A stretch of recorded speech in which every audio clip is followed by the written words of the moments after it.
Le damos la bienvenida al seminario Salud Mental y Autismo en la Adultez. Agradecemos su presencia y les invitamos a seguirnos en Instagram y Facebook para estar al tanto de los próximos seminarios.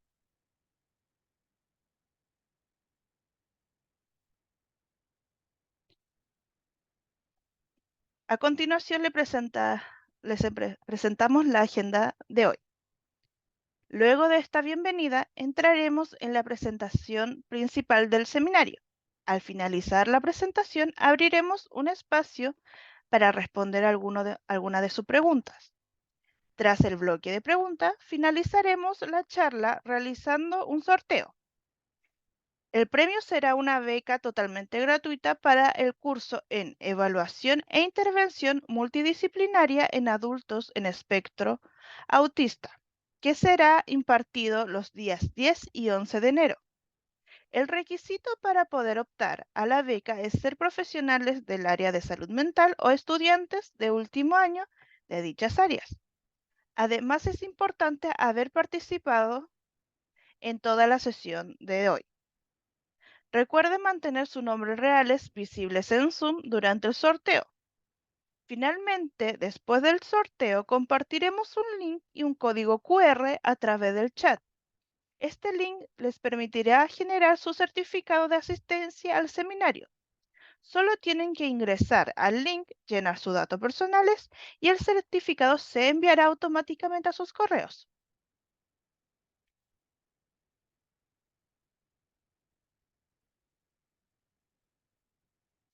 Antes de continuar, vamos a compartir algunas información general.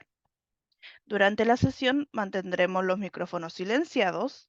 Sin embargo, en el bloque de preguntas, si desean intervenir, por favor levanten la mano utilizando el icono de reacciones y luego seleccionar levantar la mano.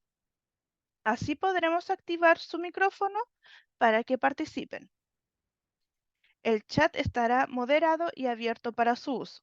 Pueden utilizarlo para hacer preguntas o comentarios, pero tengan en cuenta que en ciertos momentos los cerraremos para facilitar un proceso más fluido y ordenado.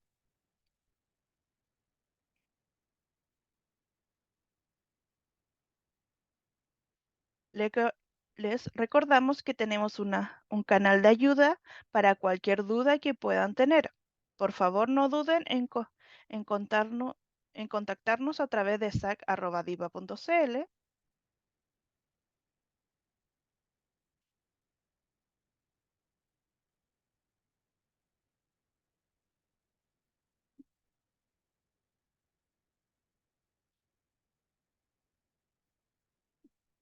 Disculpen. Esperamos que este seminario sea muy beneficioso y voy a dejar de compartir. A continuación, para dar inicio al seminario, quisiera presentar a la expositora del día de hoy. La expositora que impartirá la presente sesión es Teresita Lira, psicóloga de la Pontificia Universidad Católica de Chile, magíster en Educación Inclusiva en University College London, 10 años de experiencia clínica trabajando con adultos con trastornos del neurodesarrollo, proveedora certificada en programas PEERS para el desarrollo de habilidades sociales en adultos y adultos jóvenes por la Universidad de California, Los Ángeles, USA.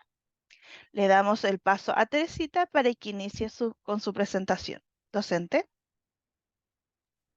Muchas gracias, Ruth. Bueno, buenas tardes a todos. Un gusto estar con ustedes en esta tarde. Vamos a conversar sobre la salud mental en adultos autistas, un tema tan trascendental e importante. Es un tema que da para mucho, y solo tenemos 45 minutos y además el público es diverso. Hay personas que probablemente trabajan con adultos autistas y que son del área de la salud mental, otros que no y que tienen intereses. Ojalá contemos con personas autistas también presentes que siempre tienen mucho que aportar. Entonces, traté de prepararles una clase en donde podamos hacer un barrido general de este tema y que se vayan con algunos conceptos principales, pero obviamente por las limitaciones que que les acabo de mencionar, no vamos a poder profundizar en demasía en este tema. Pero para aprovechar cada minuto vamos a partir al tiro con la presentación. A ver, voy a sacar estas cosas. Ahí.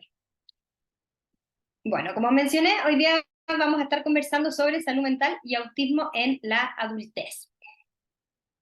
Vamos a comenzar hablando sobre qué es la salud mental, porque probablemente es algo que todos usamos coloquialmente, de lo que todos nos hemos preocupado, que todos hemos cuestionado, pero que muchas veces no sabemos exactamente a qué nos refiere. Entonces es importante comenzar sabiendo que la salud mental apunta a un estado de bienestar, o sea, una buena salud mental implica un estado de bienestar donde cada persona puede identificar sus propias capacidades.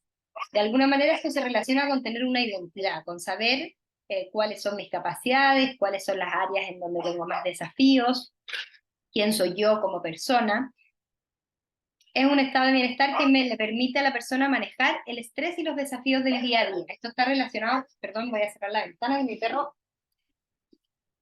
no deja de ladrar. Esto está relacionado a las conductas adaptativas, ¿cierto? A que las personas seamos capaces de desenvolverlo y de poder cumplir, realizar y manejar las exigencias que nuestro medio nos implica. Está asociado también a que sea una persona que pueda funcionar productivamente. Esto no necesariamente es trabajar, por eso les puse trabajar o funcionar, sino que es hacer cosas, y hacer cosas que respondan de nuevo a lo que mi entorno necesita de mí, y que también sea capaz de realizar contribuciones en el entorno donde vive, ya sea con las personas con las que vive, en su comunidad, en su trabajo, en los lugares donde realiza cualquier acción. ¿Ya?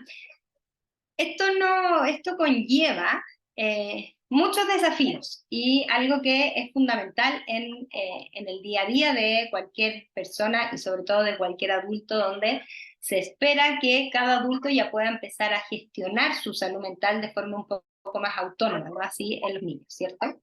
Entonces, entendiendo qué es el concepto de salud mental, ¿qué es lo que sabemos de salud mental y autismo? Sabemos que es uno de los grandes desafíos en la adultez para las personas autistas. ¿Qué es lo que nos dicen los datos, las investigaciones? Los números son muy variables, ¿ya? Vamos a ver más adelante distintos estudios que hablan sobre datos de salud mental, y vamos a ver que algunos pueden decir, no sé, 20% y otros van a decir 80%. ¿Por qué hay tanta variabilidad en estos números? Porque las muestras son muy diferentes, ¿ya? ¿Qué implica que las muestras sean diferentes? Que se usan distintos instrumentos. Cada grupo de investigadores va decidiendo qué instrumento ir usando, y esos puntúan diferente. A quienes incorporan dentro de las muestras también son diferentes, cuál es la metodología, y aquí es donde está siempre la importancia cuando ustedes lean un número, que van a encontrar muchos números, que busquen cuál es la fuente, y lo que yo siempre digo a mis alumnos, lo que muchas veces uno se salta, que es la parte de la metodología de los estudios, es lo primero que hay que leer y lo que hay que leer en mayor profundidad, porque esa es la única herramienta que nosotros como lectores tenemos para poder evaluar la credibilidad y la robustez de este dato que estamos considerando. Otra cosa que influye en esta variabilidad son variables culturales y acceso a diagnóstico y a intervenciones de salud mental. Sabemos que en países más desarrollados, tanto el acceso al diagnóstico de una condición del espectro autista como a la salud mental son muchísimo más que en países menos desarrollados. Tenemos el ejemplo de Chile, que en el sistema público es muy difícil conseguir horas para salud mental, y en el sistema privado es carísimo poder tener atenciones de salud mental, lo que hace que muchas personas no puedan acceder a esto y no tengan los diagnósticos a tiempo. Y eso obviamente implica en los datos. Entonces, no hay consenso en los números, en qué porcentaje de la población adulta autista tiene trastornos de salud mental. ¿Qué es lo que sí hay consenso y que nadie discute? Es que la prevalencia de los trastornos de salud mental es muchísimo mayor en personas autistas que en la población neurotípica. O sea, esto es súper importante que siempre se lo graben. Las personas autistas tienen mayor riesgo de desarrollar trastornos de salud mental, ¿ya? Que la población neurotípica. Eso nadie lo duda, todos los estudios, que los vamos a ver más adelante, consensúan en que esto es así. Ahora, ¿qué números tenemos? Tenemos, por ejemplo, este es un dato del 2013, que ya tiene 10 años, pero yo no he encontrado actualización de parte de APA, que cerca del 70% de las personas autistas tienen un trastorno psiquiátrico. ¿Ya? Esto lo podríamos comparar, aunque en realidad son estudios diferentes, entonces no, con metodología diferente, siempre que hacemos estas comparaciones hay que poner la atención, al 25% de la población total. Ya esta no es de la población neurotípica, sino que de la población total, lo que nos podría hacer inferir que en la población neurotípica es un poco menor. Hay un estudio del 2017 que dice que el 81% de los adultos autistas tienen un trastorno de salud mental. ¿Cuáles son los trastornos de salud mental más prevalentes en los adultos autistas? Los trastornos ansiosos de primero, y luego vienen los trastornos del ánimo. Tenemos un metaanálisis del 2018 que estima que entre el 27 al 42% de los adultos autistas tienen un trastorno del ánimo, y que entre el un trastorno de ansiedad, y que entre el 23 y el 37% tiene un cuadro depresivo, o sea, un trastorno del ánimo. Tenemos también otro estudio que plantea que hasta el 50% de los adultos autistas cursan cuadros depresivos y entre un 40 y un 80% cuadros de ansiedad. Este dato es súper importante porque también es algo a lo que siempre tenemos que ponerle mucha atención, que es que el 17% de los adultos neurotípicos ha pensado en suicidarse, y este número aumenta al 66% en adultos autistas. Aquí es importante clarificar que es el pensar en suicidarse, no la planificación ni el intento suicida, ya que es diferente. Entonces, esto, como ya les había dicho, nos muestra la variabilidad que hay en los datos, ¿cierto? Y por eso les puse distintos datos, para que ejemplificar a qué me refiero. Pero si se fijan, todos tienen una prevalencia súper alta, donde aparecen los trastornos de ansiedad y los trastornos del ánimo siempre en la delantera. También sabemos, que esto es súper importante, que la principal causa de hospitalización de personas autistas es la comorbilidad psiquiátrica. Esto de alguna manera nos podría mostrar el impacto que tienen los trastornos de salud mental en los adultos autistas. También son la principal razón para que usen psicofármacos, para que se tengan que medicar, y es lo que principalmente les causa disfunción en su funcionamiento diario. Que esto es súper importante porque muchas veces, cuando yo recibo pacientes en mi consulta, y muchas de las veces entrevisto a los papás, hacen la atribución a las dificultades en el día a día al autismo. Y en realidad cuando uno habla con la persona, no es el autismo lo que les causan estas disfunciones en su funcionamiento diario, sino que es un trastorno de salud mental que muchas veces no se identifica o no se le da la importancia que tiene porque se explica con la condición del neurodesarrollo. Esto se intensifica más aún cuando la persona tiene una discapacidad intelectual. Yo muchas veces le digo a los papás como, ¿y usted cree que porque tiene una condición del neurodesarrollo o tiene una discapacidad intelectual o una condición del espectro autista, la persona no puede tener también un trastorno depresivo? Me dicen como, no, es que como que no lo muestra o no lo hemos pensado. Entonces eso nos muestra cómo muchas veces familiares, incluso muchas veces los médicos, obvían o no se dan cuenta que las personas con una condición del neurodesarrollo también sufren, también desarrollan cuadros de salud mental, y que muchas veces son estos los que les causan mucho malestar en su vida adulta, y los que generan disfunción, los que generan falta de participación, los que les generan todas las dificultades que vemos que muchas veces enfrentan. ¿Ya? Aquí les puse algunos datos que son interesantes para ver la diferencia entre la población neurotípica y la población de adultos autistas, ¿ya? Lo bueno de comparar cuando hay un grupo de control con población neurotípica en el mismo estudio es que usaron la misma metodología, entonces son datos muy comparables. Como antes les decía que habían estos estudios que eran diferentes, entonces que había que tener ojo con la comparación. Aquí sí podemos compartir.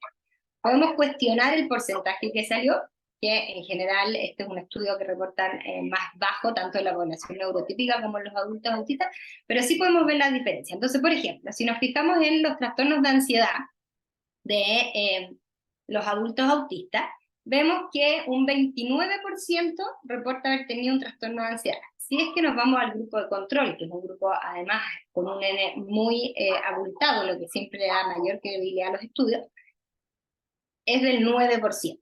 O sea, tenemos la comparación en trastornos ansiosos en un 9% en la población neurotípica a un 29% en los adultos autistas. Lo mismo con cuadros depresivos, tenemos un 25,75% con un 9,89%. Tenemos también los trastornos psicóticos de un 6,3% o 7,89% versus un 0,5 o 0,3. Aquí es bien interesante también ver que en los únicos que las personas autistas puntúan más bajo o tienen menor porcentaje de presencia de ese cuadro de salud mental o psiquiátrico es asociado a las sustancias. Es el abuso de alcohol, la dependencia del alcohol y el uso de drogas. En todo el resto, vemos que tienen mayor prevalencia las personas autistas. Aquí tenemos otro estudio que también es bien interesante porque no solamente compara con población neurotípica, sino que también compara entre hombres y mujeres autistas. Y los resultados nos muestran que la población femenina, las mujeres autistas son las que tienen mayor riesgo y tienen mayor prevalencia de cuadros de salud mental. Si ustedes se fijan, estos números comparados con el estudio anterior son muchísimo más altos. Pero de nuevo lo que aquí nos interesa comparar es este estudio entre sí mismo. Entonces, por ejemplo, vemos que en cuadros de salud mental en la población neurotípica, en los hombres un 53,7%, en las mujeres un 57,4%, que es bastante elevado para los datos que se usan normalmente en la población neurotípica. Y en los hombres aumenta más de 20 puntos, que eso es concordante con el estudio anterior, ¿cierto? Y en las mujeres llega a más o menos 35 puntos la diferencia. Entonces vemos cómo las mujeres son una población más vulnerable aún y a la que tenemos que ponerle más atención. Entonces aquí les marqué algunos de los cuadros. De nuevo, la ansiedad y la depresión son los que están liderando. Y vemos cómo la población autista adulta es una población en que tienen una prevalencia muy alta. Podría seguir podría usar la hora en presentarles estudios y hablar de datos, pero lo que me interesa es que se queden con esa primera idea. Y como primera idea de este seminario sea el conocimiento de que la población autista y los adultos autistas tienen mayor prevalencia de trastornos de salud mental, y eso nos obliga a estar más pendientes y a jamás olvidarnos de que es una persona y que las personas tienen sentimientos, tienen cuadros de salud mental y que siempre los tenemos que buscar, ¿ya? Y que cuando una persona empieza a tener ciertos comportamientos no los explicamos porque es una persona autista. Tenemos que cuestionarnos si puede estar pasando algo mal que está asociado a un cuadro de salud mental. Ahora, ¿qué dice la investigación respecto de por qué este número puede ser tan alto? Porque hay quienes se han preguntado y dicen, bueno, ¿habrá algo de la condición del espectro autista que implica un cuadro de salud mental, sobre todo asociado a la ansiedad? Y en general la investigación dice que, ¿cuáles son las explicaciones? La primera es la exigencia constante de adaptarse a una sociedad neurotípica. Este estrés constante que reflejan muchas personas autistas de tener que encajar, de tener que adecuarse, de tener que cambiar como yo soy, de entender algo que a mí naturalmente no me sale claro, que no sé cómo moverme, la exigencia de siempre tener que estar pensando cómo desenvolverme. Esas exigencias de un mundo discriminador, de un mundo poco inclusivo, que no entiende, que cuestiona, genera muchos trastornos de salud mental. También tenemos que pensar que nuestras estructuras psíquicas se van construyendo desde que nacemos, siendo los primeros años de la infancia trascendentales en este proceso de construcción. Y la infancia de las personas autistas normalmente es una infancia con muchas dificultades, donde son poco comprendidos, donde se les exige cosas que no pueden hacer, donde se les cuestiona muchas cosas. Entonces, desde que son pequeños que esta estructura psíquica comienza a construirse con muchas dificultades. Tenemos que recordar también que, por ejemplo, en Chile el diagnóstico muchas veces es tardío y pasan muchos años en donde se le está pidiendo a la persona y a su aparato psíquico que está en formación, que todavía es débil, es permeable, es sensible a todo lo que pasa en el entorno, cosas que son muy, muy exigentes. Entonces, eso es lo primero. Lo segundo que influye muchísimo son las situaciones de maltrato. ¿Ya? El bullying en las personas autistas, sobre todo en los niños autistas, es altísimo. Como les decía recién, las exigencias de profesionales, profesores, familiares, de cambiar. Todavía vemos que hay muchas personas que tienen experiencias traumáticas en terapias. Sabemos, por ejemplo, que el bullying escolar en personas con condiciones del neurodesarrollo llega a un 44%, y en las personas con un desarrollo neurotípico es un 11%. O sea, hay 4 veces más probabilidad de ser víctima de bullying con todas las consecuencias que esto conlleva. Sobre todo porque el bullying muchas veces, no sé qué le pasa, ocurre en la adolescencia, que es cuando vamos creando la identidad, cuando nos vamos identificando con quiénes somos, y es una etapa especialmente sensible y difícil para vivir esta situación. Sabemos también que en la adultez las tasas de desempleo en adultos autistas son muchísimo más altas. Ya en Chile no tenemos datos del empleo en personas autistas, sí lo tenemos en UK, que es una sociedad. Espérame, ahí sí, desconecté la impresora que se perdió. UK es un país muy o bastante avanzado en temas de inclusión, de bienestar en la población con una condición del neurodesarrollo, e incluso allá solo el 22% de los adultos autistas tiene algún tipo de empleo. Lo que es súper complicado porque el trabajo o el empleo es la tarea normativa de la adultez, y muchas veces a través de dónde trabajamos, cómo trabajamos, cuánto generamos, es donde se mide de alguna manera cuánto yo estoy cumpliendo con las tareas normativas de esta etapa. Entonces hay mucha frustración asociada a la dificultad para conseguir empleos, para mantener empleos. Yo trabajo mucho con adultos autistas el tema de la frustración por miles de entrevistas en donde van ilusionados las entrevistas y no van quedando porque los procesos son poco amigables. Finalmente, que a ti te conozcan en una entrevista de media hora con una persona desconocida, donde yo no sé qué me van a preguntar, es obviamente una situación muy desafiante y difícil para una persona autista. El camuflaje y el estrés que genera estar constantemente tratando de ser y de esconder quién yo soy. También la comprensión negativa, esto es súper importante. En Chile todavía tenemos un modelo biomédico del autismo donde se ve como una característica negativa. Y obviamente si es que yo soy autista y a mí siempre, o quizás no directamente, pero la sociedad y mi entorno siempre lo ve como un problema, es muy difícil que yo pueda construir una identidad positiva. ¿Cómo construyo una identidad positiva de algo que es tan esencial de mí si es que la idea siempre es de que me normalicen, que no se me nota, y el mensaje final es, hay algo en ti que es parte tuya y que está mal? Yo siempre digo que el 95% de mi trabajo como psicóloga clínica, yo trabajo con adultos con condiciones del neurodesarrollo, muchas personas que tienen una discapacidad intelectual y también adultos autistas. Y el 95% de mi trabajo clínico tiene que ver con ir deconstruyendo la identidad con la que llegan a mi consulta y construyendo una identidad positiva, en donde las personas pueden decir, sí, yo tengo una discapacidad intelectual, hay ciertas cosas que son más desafiantes para mí, que yo puedo tener dificultades, pero hay muchas otras cosas en donde yo sí puedo aportar, me puedo desarrollar, soy feliz, lo paso bien, y no necesariamente todo lo mío es malo porque tengo esta condición. Y ahí es donde aparecen muchas cosas que se están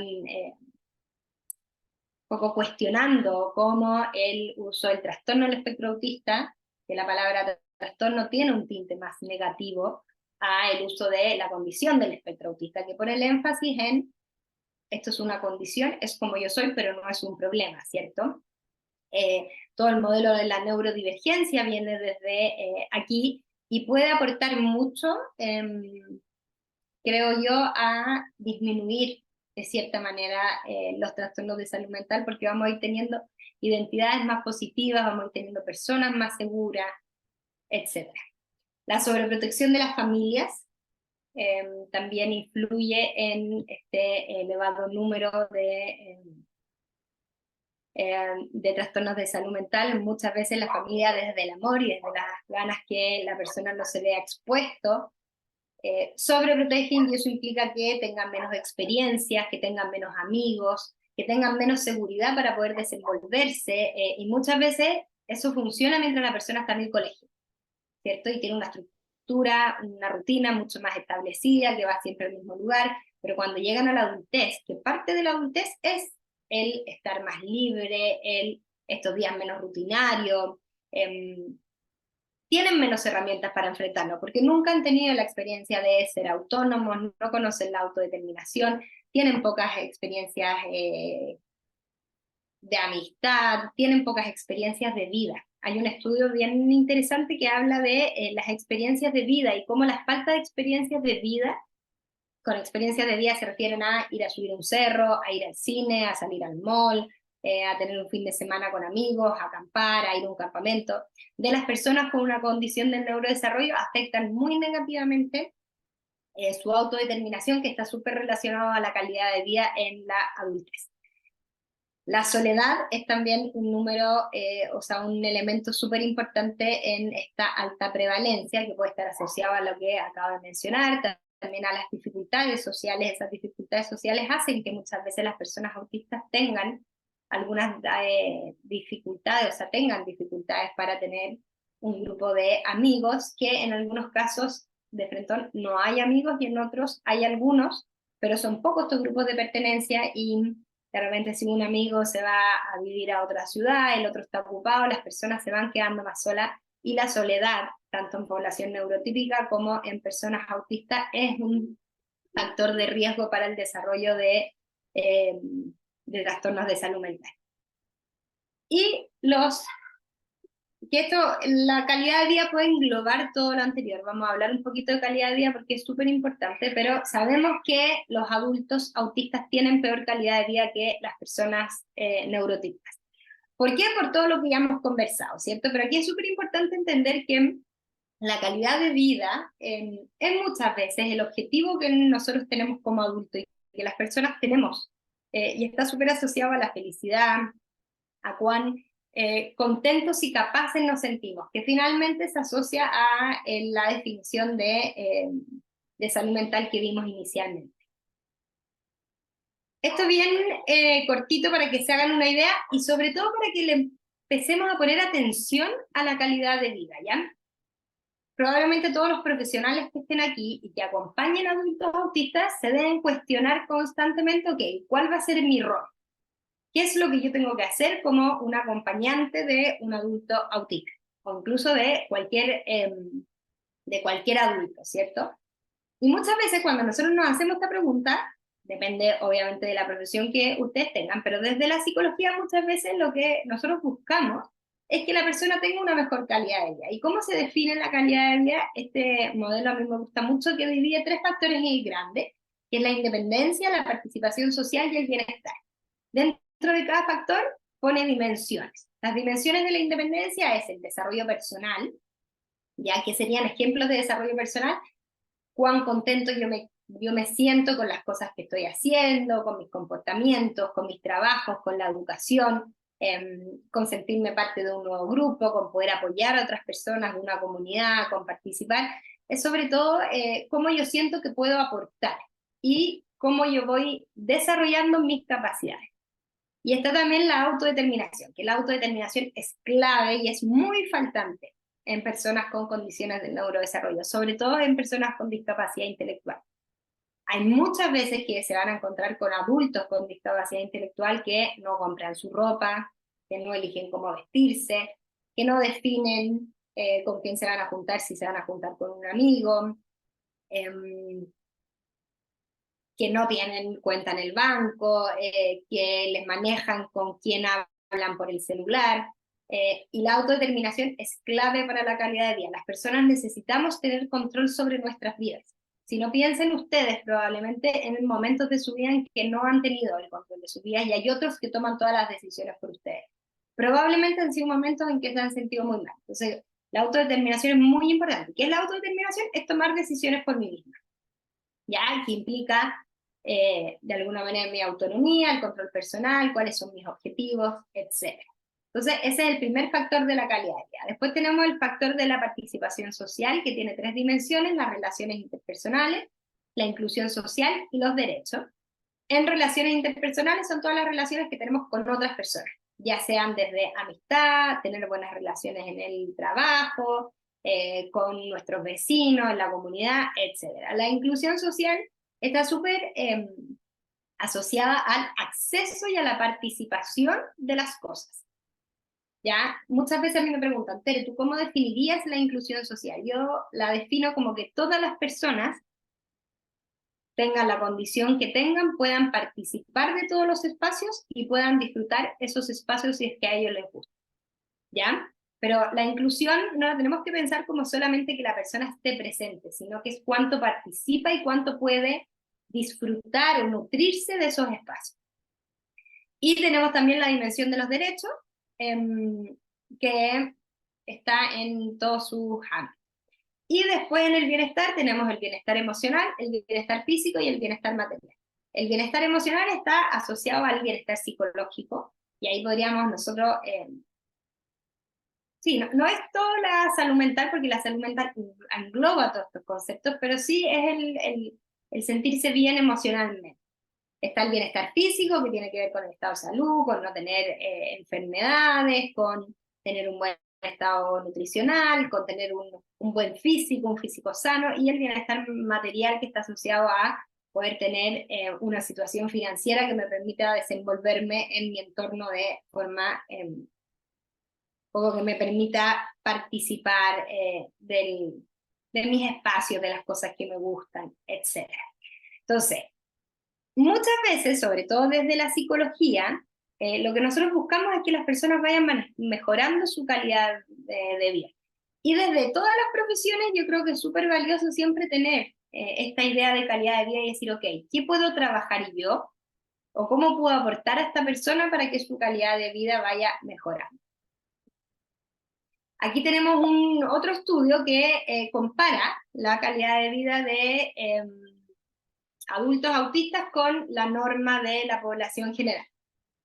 Y ahí vemos cómo tienen un promedio muchísimo más bajo que en la población general. O sea, en la población general estos 4 elementos están sobre 70, y en la población autista vemos que están en 57, 43, 46 y 55. O sea, hay una percepción de las personas autistas, y en realidad no es una percepción, porque esto se hace con el cuestionario de calidad de vida, que es bien interesante porque el cuestionario de calidad de vida tiene una parte que puede contestar la persona y con reportantes externos. Este es otro estudio que a mí me encanta porque es la percepción de las personas autistas, ¿ya? A diferencia del anterior, en donde se aplicó un cuestionario, en este estudio se le preguntó a adultos autistas cómo creían ellos que, un poco puntuaban, o cómo creían ellos que estaban en todos estos temas respecto de los demás. Entonces le dijeron, ¿cómo crees tú que es tu capacidad de concentrarte en lo que estás haciendo respecto de las otras personas? Y ahí ellos tenían que contestar si era más que las otras personas, igual que las otras personas o menos que las otras personas. ¿Ya? Eso es desde la percepción de adultos autistas. A mí me gusta mucho la Active Research, que es la investigación en donde se incorpora a personas de los colectivos sobre los que se está estudiando dentro del equipo de investigación. Entonces, por ejemplo, si es que yo trabajo en la Universidad de los Andes y hacemos investigación sobre condiciones del neurodesarrollo. Y en nuestros equipos de investigación tenemos personas con discapacidad intelectual, tenemos personas autistas que participan de todas las reuniones, y eso permite que el diseño de todas las investigaciones vaya siempre considerando la voz de los expertos por experiencia en las condiciones del neurodesarrollo. Y esto se puede llevar a cualquier ámbito, si es que se está investigando sobre mujeres, que haya mujeres dentro del grupo, si se está investigando sobre inmigrantes, que hayan inmigrantes, etc. Bueno, volviendo a este estudio, es muy interesante porque, como les digo, es la percepción de los adultos autistas, y si ustedes lo miran, en todas las cosas que son de alguna manera valoradas positivamente, como la habilidad para concentrarse, la capacidad de dormir, sentirse contento o parte de las cosas, la capacidad de tomar decisiones. Los adultos autistas que participaron en esto creen que ellos lo tienen menos que las personas. En cambio, los únicos en donde vemos que los adultos autistas sienten que es más que otras personas son aquellas cosas que son más difíciles o que podemos decir que generan más estrés, como sentirse bajo presión. El 76,1% de los adultos autistas sienten que ellos se sienten bajo presión mucho más en realidad, que las otras personas. Tenemos también, por ejemplo, el sentirse seguro de ellos mismos. Solo el 11% de las personas autistas sienten que se sienten más seguros que las otras personas. Y el 62% sienten que tienen menos seguridad que las otras personas. Sentirse feliz. Aquí vemos lo mismo, ¿cierto? El 42% siente que se siente menos feliz que las otras personas. Y esto es súper importante de considerar porque, como les decía antes, nos da la voz de las personas autistas, donde ellos también están diciendo que tienen estos temas. Y este estudio es parte de un estudio más grande que es muy interesante, que se llama What's My Normal? Y lo que apunta este estudio, y fue más que un estudio en realidad, fue como una campaña, es a que en las personas con condiciones del neurodesarrollo a veces la presentación de trastornos de salud mental es diferente, que lo vamos a ver un poquito más adelante en esta clase. Entonces, que lo más importante está poner el foco en las diferencias, y que cuando uno sabe cuál es tu normal o cuál es tu base, tanto tú como tu familia y las personas que te rodean, vamos a poder estar muchísimo más atentos cuando se generan cambios. Y cuando se generan cambios se tienen que prender las alertas. Entonces hay muchos, si ustedes los buscan lo van a encontrar en Google, hay muchos videos y cosas, incluso hay unas planillas descargables, están en inglés eso sí, donde las personas pueden ir definiendo cuál es su base, cuál es su norma, y así poder estar atento a si se van generando cambios. Eso como resumen un poco de esta primera parte. Todavía nos falta muchísimo por saber, y todo lo que hemos estado conversando, que si yo lo puedo resumir, como les decía al principio, es esta idea de que hay mayor prevalencia en trastornos de salud mental.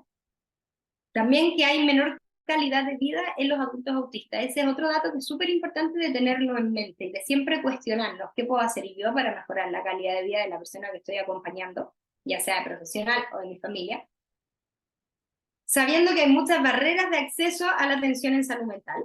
Y eso lamentablemente yo creo que es algo que nos van a faltar muchos años para ir modificando, y que nos falta mucha información para comprender bien esta relación de salud mental y autismo. ¿Qué podemos analizar o qué podemos concluir de toda esta información? Que las personas autistas son una población vulnerable. ¿Y qué hacemos cuando las poblaciones son vulnerables? Les ponemos más atención. Eso ocurre en todos los ámbitos. Cuando nosotros sabemos, por ejemplo, que un niño prematuro o un niño que nació prematuro es más vulnerable, ¿qué es lo que vamos a hacer desde el centro de salud? Ponerle controles muchísimo más seguidos. En cambio, muchas veces en salud mental no hacemos esto, y es algo que tenemos que hacer. Entonces, si nosotros sabemos que los adultos autistas son una población vulnerable, tenemos que estar atentos a la salud mental de las personas autistas. Y sacarnos de la cabeza que es autista. No, siempre tenemos que cuestionarlo. Puede estar atravesando por un periodo difícil, puede estar presentando un cuadro de salud mental. siempre tenemos que tenerlo como primera opción. Y después lo podemos descartar si es que no es así, pero tenemos que tener en nuestra cabeza siempre iluminada la idea de, ok, ¿puede haber un cuadro de salud mental que esté teniendo una presentación atípica? Ya, me quedan 15 minutos, así que me voy a apurar. Especialmente en quienes tenemos que tener más atención, en personas que necesitan más apoyo, en aquellos que tienen discapacidad intelectual. ¿Por qué les pongo aquellos que necesitan más apoyo y que tienen discapacidad intelectual? Porque son las poblaciones que la salud mental es más invisibilizada. Si bien en personas que requieren menos apoyo, cuadros ansiosos o cuadros depresivos pueden ser más recurrentes o más prevalentes, tienen un poco más de herramientas para levantar la voz y decir, me estoy sintiendo mal, me está pasando algo.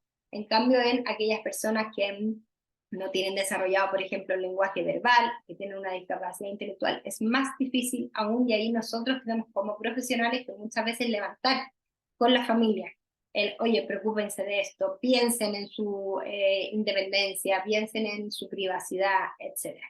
En personas que camuflan, las personas que camuflan son expertas en que nadie se dé cuenta qué les está pasando. Entonces, cuando hay historias de mucho camuflaje, eso está bien asociado muchas veces a las mujeres, por ejemplo, tenemos que estar súper atentos, porque son unos expertos en que nadie se dé cuenta de lo que pasa. Y baja autoestima y autoconcepto, sobre todo porque no quieren molestar. Hay algo que ocurre harto en adultos autistas y que está asociado muchas veces a la inversión en terapias, en tiempo y en plata que han hecho sus familias en la infancia o en la adolescencia, como que cuando ya llega la adultez dicen ya no puedo más, no puedo seguir pidiendo terapias, no puedo seguir buscando que me apoyen, y muchas veces eso lleva a consultas súper tardías. Entonces, siempre tenemos que estar atentos ya a aquellos que nos puedan hablar de una dificultad de salud mental para incentivar a nuestros pacientes, a nuestros familiares, a que consulten. Y ahí lo vamos a ver más adelante, pero siempre estén súper atentos a los cambios. Los cambios nos hablan de que algo está ocurriendo. Ya los cambios no,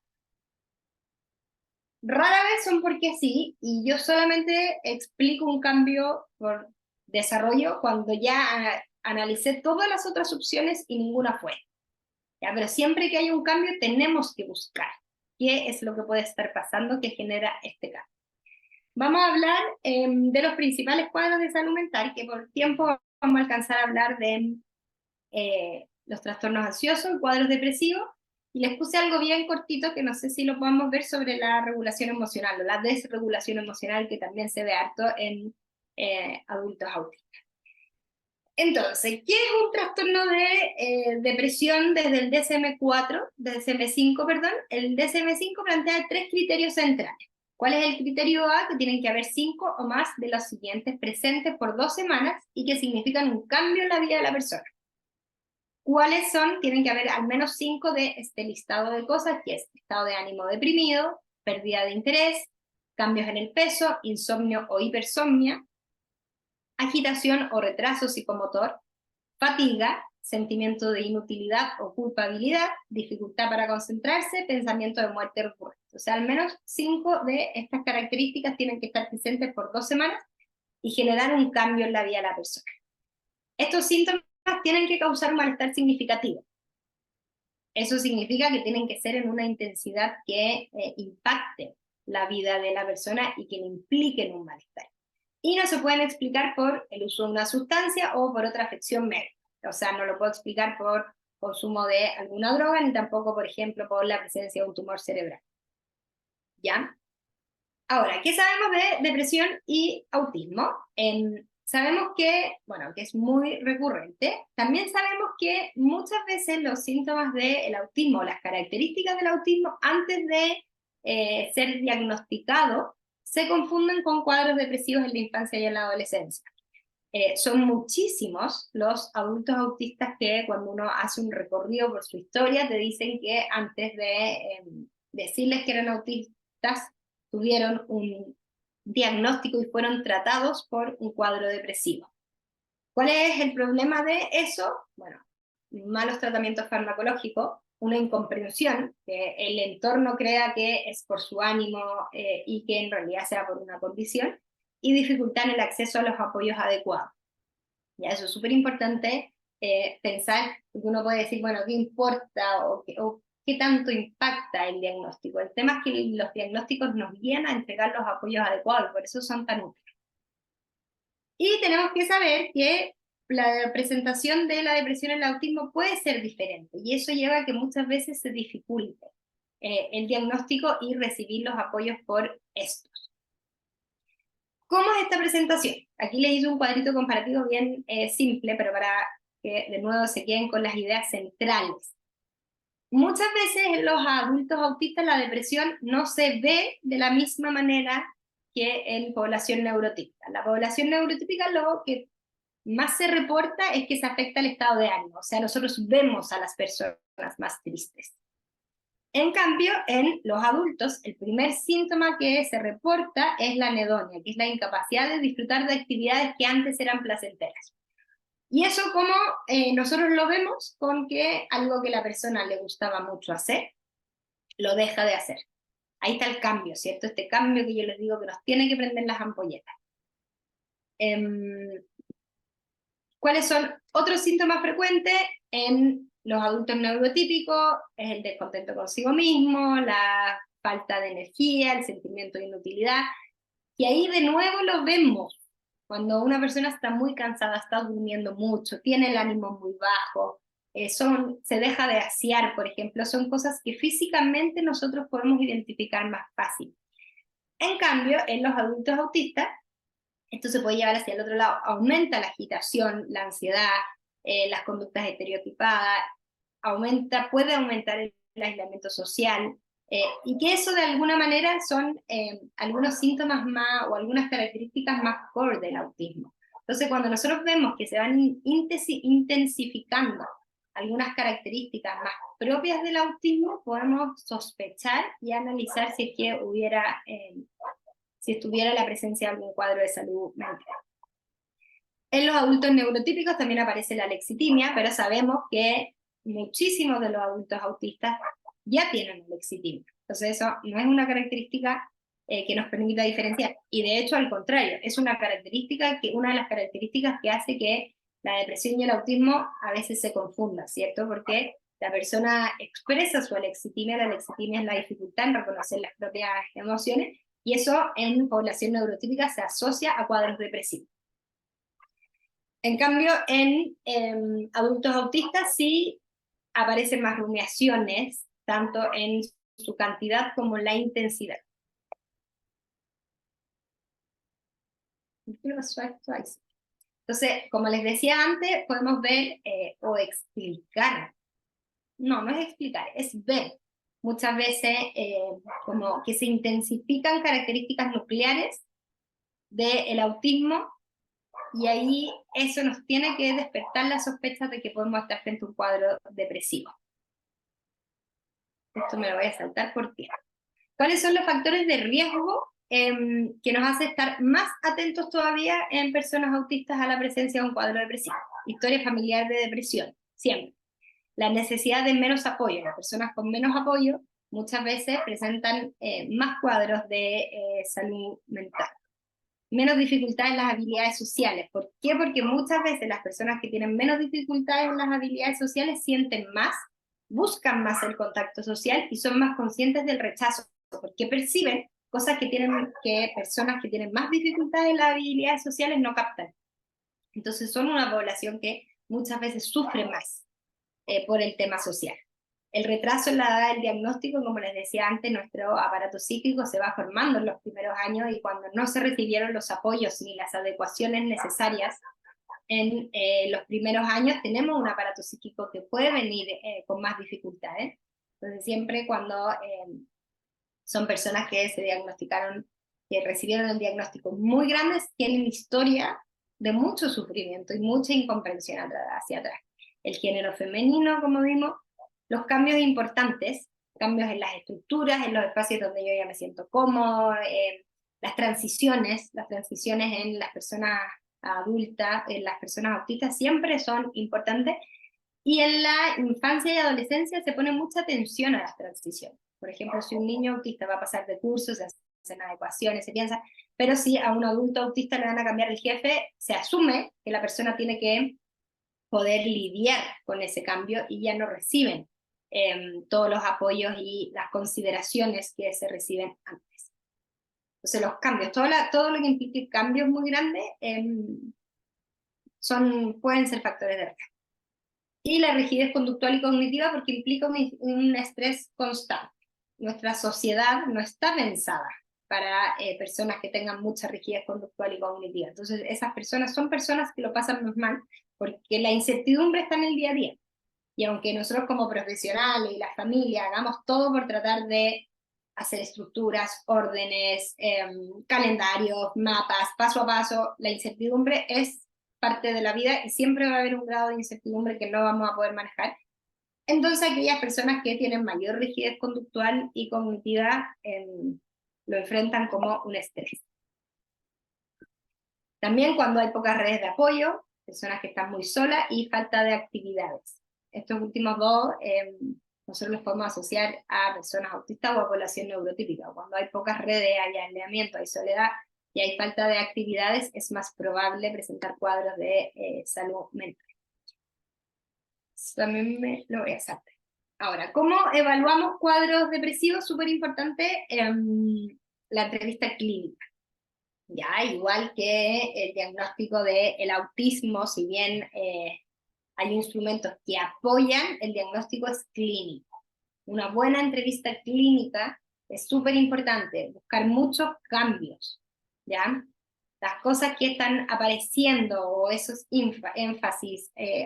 esos síntomas que se consideran como que son depresivos, han estado siempre, tienen un momento de aparición, siempre buscamos el cambio. Les puse acá un ejemplo. Si es que las rumaciones son recientes y cambiantes, nos pueden hablar de depresión. Si es que son crónicas, rígidas y flexibles y están hace mucho tiempo, son más una característica de la condición del espectro autista. El uso de instrumentos, como les decía, puede apoyar, pero sobre todo en depresión o en trastornos de salud mental hay que tener mucho ojo con que estén desarrollados para población con condiciones del neurodesarrollo. Hay algunos, pero son pocos, y no para población neurotípica. Agarrar un instrumento que mida elementos de depresión en población neurotípica y aplicárselo a una persona autista, no tenemos estudios que hablen de que la confiabilidad y la validez de ese instrumento sirva para la población autista. Y tampoco tenemos muy pocos instrumentos validados en la población chilena. El riesgo suicida es siempre un tema que tenemos que tener presente cuando estamos trabajando con una persona que está deprimida. Ya sabemos que el riesgo suicida en personas autistas es más alto. Sabemos también que muchas veces es más silencioso. Piensen que las personas autistas tienen mucha capacidad de pasar desapercibidos. Y eso también se aplica en el momento de organizar un intento suicida. Entonces siempre hay que tener ojo cuando trabajamos con adultos autistas que estén deprimidos respecto del riesgo suicida. Ya, el trastorno de ansiedad generalizado, según el DSM, tiene 5 criterios bases. El primero es la ansiedad y la preocupación excesiva, la mayor parte del tiempo, por un mínimo de 6 meses. Aquí es importante el factor de los 6 meses, porque puede hablar de, muchas veces la ansiedad nos aparece en situaciones estresantes puntuales. Por ejemplo, el fin de año, cuando tenemos que rendir exámenes, cuando tenemos que cerrar un tema importante en el trabajo. Entonces, para ser considerada ansiedad generalizada, tiene que tener un periodo de tiempo largo. El criterio B es que a la persona le es difícil controlar la preocupación, o sea, que no la puede sacar de su cabeza. El criterio C es que la ansiedad se asocia al menos a 3 de los siguientes síntomas: inquietud o sensación de estar atrapado o nervioso constante, facilidad para fatigarse, dificultad para concentrarse o quedarse con la mente en blanco, mucha irritabilidad, tensión muscular que te duele el cuerpo, que te sientas tenso y problemas de sueño, ya sea dificultad para conciliar o despertares muy constante o insomnio que uno se despierta y no puede volver a dormir. Los síntomas tienen que causar un malestar clínicamente significativo y la ansiedad no se atribuye a una sustancia, afección médica u otro trastorno de ansiedad. Los trastornos ansiosos, como hemos dicho, son los más prevalentes en adultos autistas y sabemos, incluso hay algunos autores que hablan de una presentación de la ansiedad típica, ¿ya? Y eso hace, de nuevo, que sea una dificultad diagnóstica. También, otra dificultad que tenemos es que a veces se asocia, o como que se da por hecho, que las personas autistas van a ser ansiosas, ¿ya? Y no se separa el cuadro de ansiedad, ni se trabaja por sí sola. ¿Qué podría explicar la presencia de esta ansiedad? Todas las cosas que hemos conversado, ¿cierto? Los estresores del ambiente, la presencia de la lexitimia, que eso hace que la persona no pueda regular antes, o sea que como no identifican bien sus emociones, no puedan hacerse cargo cuando esa emoción empieza a aparecer y solamente se conecten o aparezca esta emoción cuando ya su intensidad es demasiada. La intolerancia y la incertidumbre, que también la conversamos. Hay un programa que es para padres de personas autistas que es súper bueno. Yo hice la capacitación que se llama QS, que es Coping with Uncertainty in Everyday Situations, que habla un poco de eso, de cómo los papás tienen que dejar de tratar de manejar todo y empezar a enseñarle a sus hijos que hay situaciones que no van a poder manejar y que la incertidumbre es parte de la vida. Y hay algo de estudios en la amígdala que hablan que en la amígdala en personas, ya estoy en la hora, que habla que la amígdala en personas autistas que además tienen ansiedad tiene un tamaño menor. Entonces, anatómicamente, a nivel del cerebro, habría una explicación de por qué las personas autistas tienden a tener estos cuadros de ansiedad. Como les decía, hay hartos autores que hablan de una presentación atípica de la ansiedad. ¿Cuál sería la presentación típica? La que cumple los criterios del DSM-5. Y la presentación atípica habla de aquella que tiene mucha ansiedad frente a cambios de rutinas y o intereses, ya que eso está, está bien asociado a los intereses restrictivos o repetitivos. Puede aparecer cuando hay miedo a cosas muy específicas, que son cosas bien específicas las que nos generan miedo, que puede ser distinto a la hipersensibilidad sensorial, que es a ruidos, a generales, que hacen que ellos sean sensibles a ciertas cosas. Estos son miedos específicos, cosas súper puntuales, o sea, por ejemplo, que yo pueda soportar perfecto la música súper fuerte, pero que el llanto de una guagua a mí me genere ansiedad, o que la risa de una persona, otras personas se pueden reír súper fuerte, pero que la risa de ciertas personas me generen un cuadro de ansiedad. Tenemos un miedo social extremo y la presencia de rituales compulsivos. Aquí este estudio es bien interesante porque describe cuáles podrían ser predictores de qué tipo de ansiedad se presentaría en las personas, ¿ya? Y vemos que en aquellas personas en que se presentaría esta ansiedad atípica, no tiene que ver con el coeficiente intelectual, tampoco con la habilidad del lenguaje, ni con la hipersensibilidad, sí con un estilo ansioso, un estilo cognitivo ansioso, y con la presencia de síntomas de la condición del espectro autista. Ya. Me voy a tomar unos minutitos más, ¿ya? Para que terminemos. Me quedan 3 diapositivas.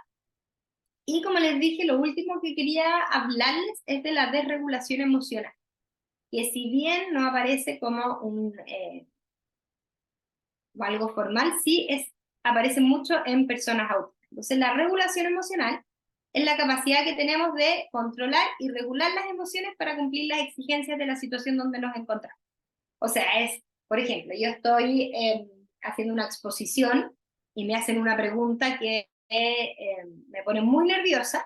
Yo soy capaz de regular ese nerviosismo para poder cumplir con el contestar la pregunta, para cumplir con lo que yo tengo que hacer ahí, que es contestar la pregunta que me están haciendo los profesores que me están evaluando, ¿cierto? O me dicen algo que a mí me genera mucha rabia y me dan ganas de pegarle a una persona, pero yo voy a poder regular mi emoción y después inhibir mi conducta, que esa es una de las funciones ejecutivas,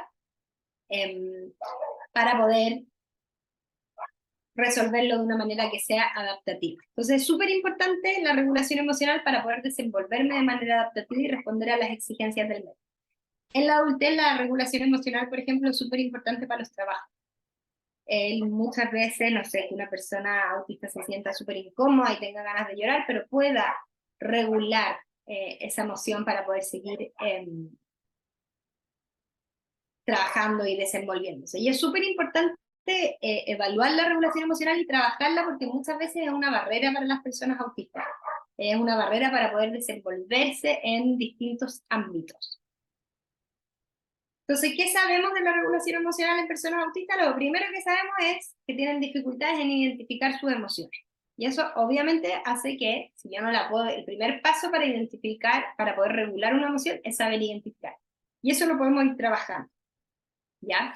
Tienen dificultades también para integrar la información del mundo interno con lo del mundo externo. O sea, ver qué recibo yo del mundo externo, del entorno, qué me está pasando a mí y cómo yo integro ambas cosas para saber cómo moverme, cómo regularme, etc. Tienen dificultad para reconocer las emociones de los otros, para ver a otras personas y poder reconocer sus emociones. También tienen dificultad en el lenguaje no verbal, que eso muchas veces nos permite reconocer las emociones de los otros. Hay una tendencia a tener estructuras cognitivas negativas, como de todo va a salir mal, me está yendo mal, no voy a poder hacerlo. Las estructuras cognitivas negativas son súper importantes de trabajar siempre, porque a veces si no nos metemos en la estructura, va a ser súper difícil cambiar el día a día o las reacciones. También estas estructuras de todo o nada, pensamientos catastróficos, etc. Y otra cosa que sabemos es que muchas veces cuando los niños son pequeños tienen algunos mecanismos de regulación más visibles que son muy útiles, como por ejemplo las estereotipas, ¿ya? El movimiento constante, que esas son formas de regularme. O sea, cuando yo siento ansiedad, yo me regulo por medio de movimientos, cosas así. Y a medida que van creciendo, y muchas personas se dan cuenta que estos rituales son poco adaptativos o poco aceptados socialmente, los van cambiando por rumaciones o más que rumaciones, como por calmantes internos, que eso muchas veces tiene que ver con pensamientos rumiativos, con aguantarse la tensión, con ideas cognitivas muy rígidas, y con cosas que no vemos y que es muy difícil que las sepamos si no nos metemos a indagarlas, pero que están súper presentes igual.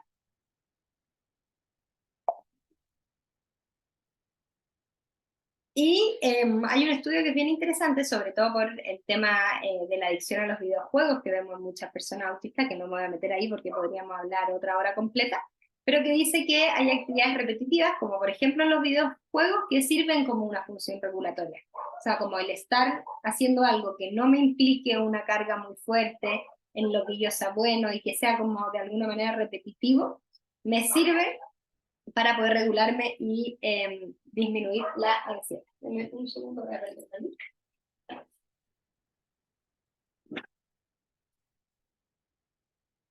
Ya, me dijeron que teníamos espacio para algunas preguntas, ¿cierto, Ruth? Para 3 preguntas. Catalina, puedes activar tu micrófono, por favor. Yo le activo el micrófono a Ah, Catalina. tú se lo activas a Catalina Madrid Campos, por favor. Sí, ya debería darte el permiso. Catalina, ya, ahí está. Y ahora sí, muchas gracias. Primero, muchas gracias por la exposición, estuvo todo súper claro y estuvo muy linda la exposición en realidad. Mi duda va en una persona, otra vez hicieron un seminario del sesgo de género y tú también lo mencionaste igual, cómo era distinto, según tus gráficas, igual entre mujeres y hombres. Pero mi pregunta va más por el lado de, por ejemplo, una mujer. ¿También se hace el DSM-5 si es que tuviera autismo? ¿O qué se Mira, hace como, cuál es el, como, qué es lo que uno tiene que hacer para saber si es que tiene autismo o no? ¿Cuál ya, es como mira, el procedimiento? ajá, el DSM-5 es el manual diagnóstico de trastornos psiquiátricos, ¿ya? Es un libro donde están todos los trastornos de salud mental, todos los trastornos psiquiátricos existen, ¿ya? El DSM-5 no está asociado a si una persona es o no es autista, no es para evaluar eso, sino que es un libro donde Si uno tiene, por ejemplo, la duda si una persona está psicótica, si hay un trastorno bipolar, te definen cuáles son los criterios que cada persona tiene que cumplir, ¿ya? Entonces, el DSM-5 no tiene nada que ver con el diagnóstico de una persona si es autista. Ahora, ¿cómo se hace el diagnóstico de una persona clínica? El diagnóstico es clínico. ¿Eso qué implica? Que una persona que esté formada y que tenga experiencia en el trabajo con personas autistas tiene que hacer una entrevista clínica con la persona, ¿ya? ¿Qué evaluamos al hacer esas entrevistas clínicas? Mucha historia del neurodesarrollo. Tenemos que siempre pensar que la condición del espectro autista es una condición del neurodesarrollo, lo que implica que está presente desde que la persona nace.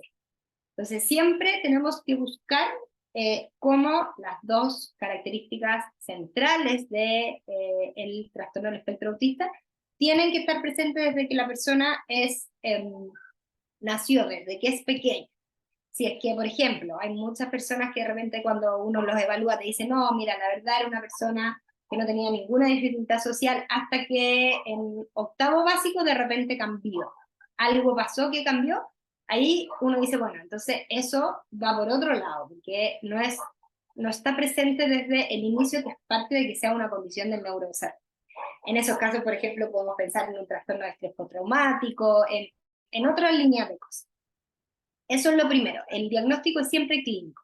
Y yo me puedo apoyar de algunos instrumentos, ¿ya?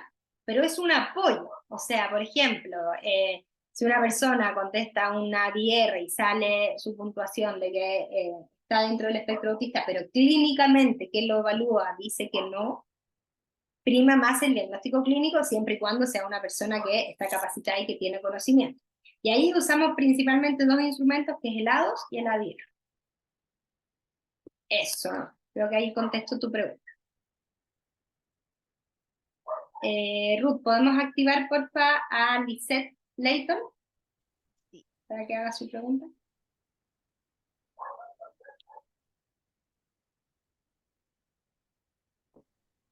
Lisette. Ahí sí. Hola, buenas noches. La Lisette. Me encantó tu presentación. Quería saber cómo se lleva a cabo la intervención en depresión con personas autistas y con qué otros profesionales se trabaja. Uy, larga pregunta.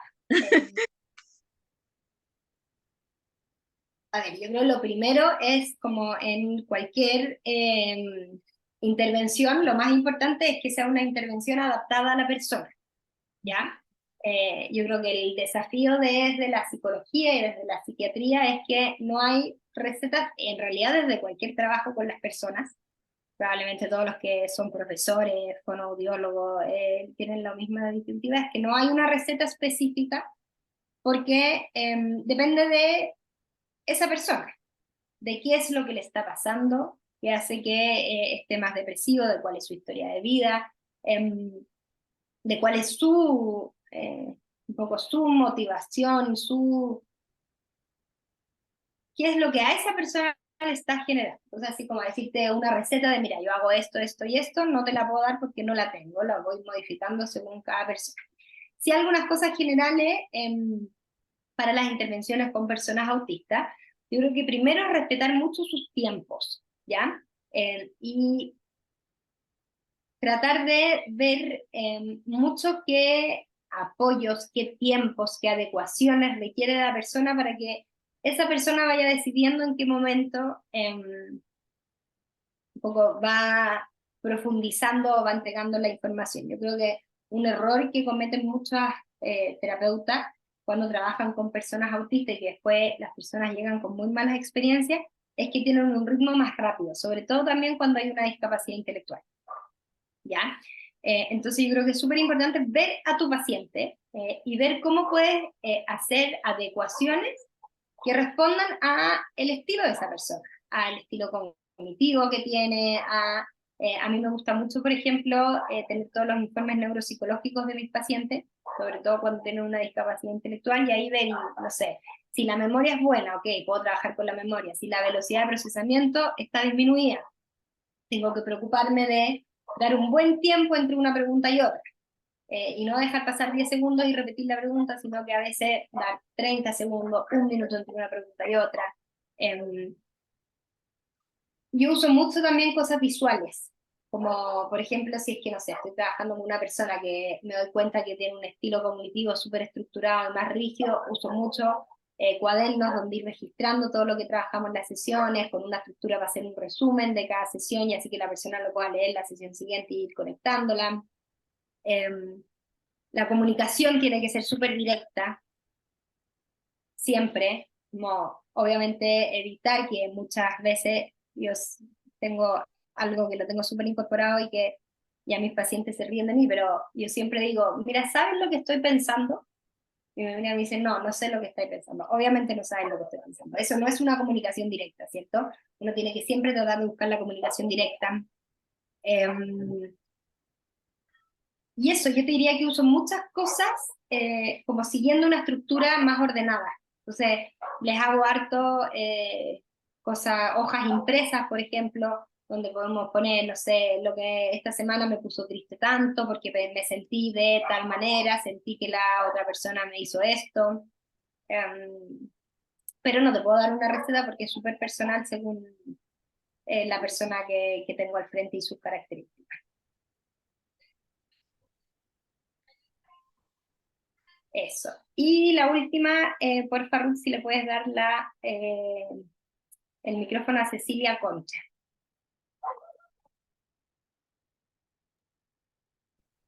Hola, ¿me escucho bien? Sí, perfecto. Ya, gracias. Bueno, primero que todo, darte las gracias por la charla del seminario. Y lo segundo es preguntarte, porque yo hago clase en universidad y justamente tengo ya un adulto en realidad de 20 años en la escuela de psicología, es autista y resulta que el semestre pasado, claro, tuvo que trabajar en grupo, etcétera, pero cognitivamente es súper rígido. Entonces, trabajó en el grupo, pero no soltaba el trabajo a los compañeros. Por ende, él no terminó el trabajo y perjudicó a su grupo. Entonces, eh, ¿qué estrategias psicoeducativas, por así explicarlo, ¿cierto? Más bien desde la educación, porque más que clínico es educativo esto. ¿Cómo lo puedo solventar con mis otros colegas también? Porque no tenemos protocolos, por ejemplo, para este caso. Gracias. Mira, yo creo que hay dos cosas. La primera son las adecuaciones razonables. Ya, en general las universidades, eh, las que tienen departamentos de apoyo a la inclusión, dan el beneficio de hacer adecuaciones razonables. ¿Qué son las adecuaciones razonables? Son modificaciones que tú puedes hacer que no afectan tus objetivos de aprendizaje, por eso son razonables, ni las habilidades que esa persona tiene que tener para poder completar su carrera, y que tú puedes generar una modificación.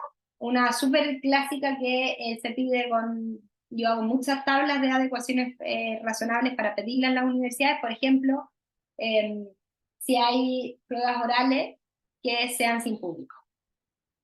Ya esa es una adecuación razonable, que no te va a cambiar mucho si es que la persona puede contestar su prueba con público o sin público, y que para la persona si es una adecuación da su condición que se puede modificar. O que los profesores, por ejemplo, tengan que dar todas las instrucciones de los trabajos por escrito y no solamente verbal. Ahora, entonces, en ciertas cosas uno tiene que pensar en adecuaciones razonables y en ver cómo esta persona se le pueden hacer adecuaciones que no afecten su aprendizaje final, pero que sí favorezcan el que pueda desarrollar y un poco mostrar que tuvo los aprendizajes. ¿Qué se me ocurre con el ejemplo que tú diste? Que quizás de las instrucciones uno podría decir que un trabajo en grupo es un trabajo donde todos los participantes pueden aportar, quizás poner que a veces un participante aporta más que otro y eso está bien, no sé, un poco dar estas ideas que uno las piensa y que normalmente los alumnos las saben, darlas por escrito y más estructuradas. Y otra cosa que es importante y que ahí no sé si son los profesores, si tienen el tiempo, ¿no? Es que cuando pasen estas cosas se analicen esas estructuras. y de entender qué le pasó a él que no quiso compartir su trabajo si era en grupo con los otros compañeros. Probablemente si tú te metes a entender qué le pasó, él va a tener alguna idea y te va a dar una explicación que quizás a ustedes ni siquiera se la han pasado por la cabeza. Y cuando uno conoce cuáles fueron esas estructuras que guiaron los comportamientos, es más probable trabajar. Y ahí también yo creo que es súper importante pedir apoyos y trabajos a la unidad o a tu escuela, de que, por ejemplo, puedan identificar qué es un trabajo en grupo, qué es un trabajo grupal, cuáles son las habilidades que se necesitan para los trabajos en grupo. Quizás si es que la universidad no tiene esas habilidades, poder conversar con esta persona y ver si está trabajando con algún terapeuta externo con el que se pueda tomar contacto. Pero yo creo que tienen que ir por esas dos líneas. Eso, espero haberte ayudado. Ya, voy a dejar de compartir. Me pasé un poquito, así que lo siento. Pero bueno, espero que hayan disfrutado la clase. Traté de hacerlo lo más conciso. Obviamente en cada uno de los temas que tocamos se podría profundizar muchísimo y esto fue solo un barrido general. Hay harto del acompañamiento, bueno, a lo largo de la vida adulta,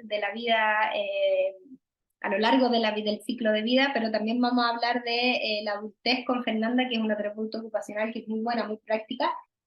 Vamos a hablar de educación superior, de sexualidad, del diagnóstico, de cómo se realiza el diagnóstico, la diferencia entre un diagnóstico del trastorno del espectro autista y un diagnóstico terapéutico, en el curso que vamos a hacer el próximo miércoles, así que quedan todos invitados. Eso, yo los dejo, pero Ruth va a seguir con ustedes haciendo el sorteo de... Espérese. ¿Mm? Antes que se vaya, le quiero dar las gracias por su presentación. Estoy más que segura que a muchos fue muy enriquecedor. Igual le dejo alguna duda para meterse después en el curso. Y también les doy las gracias a los participantes que vinieron a ver su seminario. Muchas gracias.